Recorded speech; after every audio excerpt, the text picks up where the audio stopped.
welcome to the Veranda Financing podcast. Today we have Lauren Milner, the president and co-founder of Windmill. Windmill is a creative and integrated investor-focused special media marketing and digital communication firm for startups, small businesses, public and private companies, equity crowdfunding issues, organizations, and professionals. Hi, Lauren. Thank you for joining us today. Hi. Thank you for having me. Yeah. Well, we just wanted to ask you a couple of questions about your background and Windmill. Could you tell us a little bit about your background and the path of starting Windmill? Sure. I'll try to keep it as short as possible. Yeah. It's kind of a long story. Oh. But, so Windmill, let's go back. I graduated from college with a psych degree, which is, not the traditional marketing route. And after college, I sort of wasn't sure what I wanted to do with that. And I was in New York, and I just kind of found my way to a job in finance, working at Bernstein, which is a wealth management firm in the city. Yeah, and I got my Series 7, I got my 63, had never taken a finance class, an accounting class before. Like, I took economics in college and that stuff, but I was sort of fascinated with just people's motivations for investing, and I was sort of a direct contact between high net worth clients and the financial advisors. Okay. So there was a lot of hand-holding. There was a lot of talking them off ledges, when the stock market took like a little dip. But I found the people aspect to that very fascinating, and also the financial aspect. Why are our portfolios growing in a certain way? Why are the analysts picking certain stocks over others? And so I got a little too attached to the whole to the client aspect to it, and it just got too emotional. So I decided to switch over and actually work on the corporate aspect of it. So I hopped jobs and I went to investor relations. It's sort of a niche. It's kind of like a cross between public relations and finance, basically. And started working with public companies, small public companies in New York City, and this is right before the crash, 2008, 2009. Yeah. And 2009 hit, and a number of our clients, I was working on solar and semiconductor clients, they just couldn't pay the bills anymore, and I essentially, got let go. But following that, yeah, well, I mean, it happens, a lot. Yeah. I was actually one of the lucky ones, I think. So many people lost their jobs in the crash. It was pretty devastating time. But I feel like I have a big belief that everything happens for a reason. Yeah. And following that, I moved back to South Florida. I'm originally from here. And I was not expecting to find a job similar to the one I had in New York. And lo and behold, I did in Aventura after a few months of being down here. It was just like a miracle. Yeah, it was like a miracle.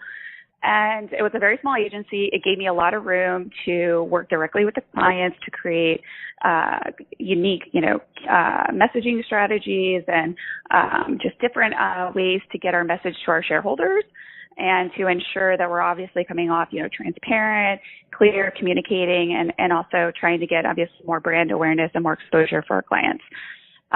So that was just a blessing. And so that firm, I was with that firm for 10 years, and the owner of that firm and myself, I was his director of communications.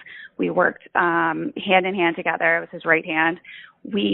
Around 2013, we saw that a lot of businesses were utilizing social media. Well, they were starting to. It was sort of like the hockey stick was starting. And so we thought, we had a lot of companies that would come to us seeking help finding capital or help telling their message to investors, but for whatever reason, we couldn't afford to take them on as clients.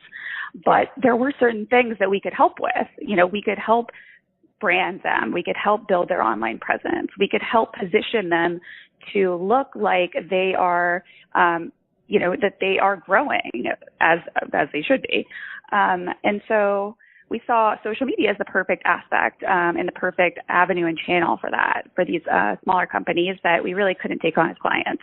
And so Windmill was born out of that need that we saw in the market in 2013. And it's only grown, and it's actually expanded and morphed well beyond my wildest dreams and anything I could have imagined. So, now we do, it's not just social media, it's blog, it's press releases, it's website, it's SEO, it's digital advertising, it's digital marketing, influencer marketing. And not only has the services expanded, but also our target clientele has expanded. Initially we opened up Windmill just to focus on public companies and small public companies. And now, going through the processes and still referring to my psych degree, which is crazy, you realize that, there's branding and messaging and those types of strategies can be applied to different, to any type of audience. You just got to really think deep down as to what your target audience motivation is. What are their incentives? What are their worries? What are their fears? And how can you speak to those, and how can you address them in a way that's clear, transparent, and honest? So, it's totally taken on a whole new, whole life of its own. And most recently, we're focused on equity crowdfunding space, which is brand new, emerging market of capital finance and capital access. So before the Jobs Act 2012, private companies couldn't go to anybody and everybody for capital. They would have to go to a venture capitalist, or they would have to go to a high net worth investor, or they'd have to go to, a high net worth friend or family, or an angel group. And now through crowdfunding, they can go to anybody. So it's pretty cool. And they can also market their opportunity online. So we're really excited and helping out in that aspect. And it's definitely a huge challenge, but very fun. That sounds like, although you said you have a psych degree, I feel like everything just came into place, and you're using everything you've learned to get you. It really did, and to have and so to exit college with no plan really, and to not really have a plan actually for several years after college. It's amazing how it came together, and how I'm kind of actually in the perfect field for what my experience and what I was trained in college. Yeah, and especially the timing as well. I mean, it's like the perfect time for what you're doing.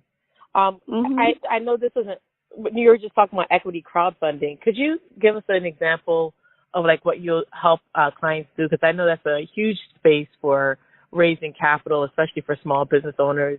Can you let us know like how your services could help people raise money with individuals who they may not even know? Yeah, absolutely. So we work with both, small startup capital raises and also larger ones. So depending on the size of the client and obviously their budget, we can help in different avenues. Either a larger campaign or a smaller one. But essentially, because equity crowdfunding is such a new form of capital raising, and the ability to market it and market and invest online is so new that there's not a lot of agencies, or there's actually very few agencies, and there's very few professionals that have any experience in marketing investments. So we come in in a few ways. We come in as a sort of a campaign manager. So we'll put together a strategy, and we'll pull in different parties, like say maybe a client already has a marketing group that they like to work with. We'll pull them in. I will oversee and train their team. So I act more as like just like an overseer of messaging and strategy and branding.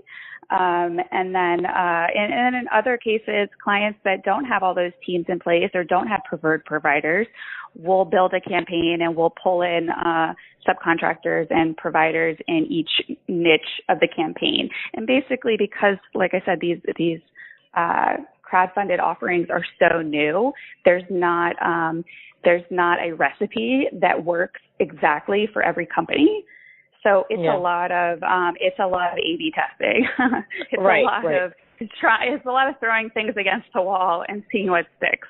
Right. We handhold companies through the process, whether they're listing on a portal or they're driving traffic to their website. We handhold them through all of that and really try to help deliver the most amount of investors at the lowest cost possible. Yeah. So a lot of lead gen. Yeah. Lead gen and communication mostly. Now, would this be on certain sites for crowdfunding? Correct. So there's a number of equity crowdfunding sites. One of my clients, actually, impacthousing.com, we raise money on that website. So we don't drive traffic to an outside website. We drive traffic to the client's website. And what's cool about that is because actually equity crowdfunding, because you're marketing the value proposition of the business, it's cool because your marketing dollars can be deployed towards not only bringing in more revenue or more customers, but also towards bringing in investors. So you market to your customers. You market an investment to your customers because they're the ones that are the most familiar with your company and with your product or your service. So it's like two birds, one stone kind of a thing. Right. Interesting. Yeah. Because a lot of times when we think of content, I find that Windmill is very unique in that you guys actually do equity crowdfunding, which is like a growing sector of financing.